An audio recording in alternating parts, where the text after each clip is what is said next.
Hello everyone, this is Mohsin नवाज़।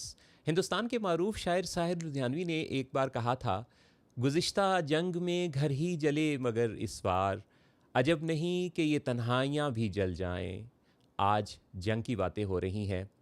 आज एक और ऐसे साहिर, एक ऐसे शायर की ज़रूरत है जो ये बता सके कि जंग तो खुद एक मसला है, जंग क्या मसलों का हल देगी। आज हिंदुस्तान और पाकिस्तान में जंग की नहीं बल्कि अपने वसाइल, अपनी तवानाइयों, अपनी तवज्जो को गुर्बत, बेरोज़गारी, बीमारी और तालीम पर सर्फ करने की ज़रूरत है। ताहम ये जो पाकिस्तानी कौम है ना, ये बड़ी अजीब कौम है।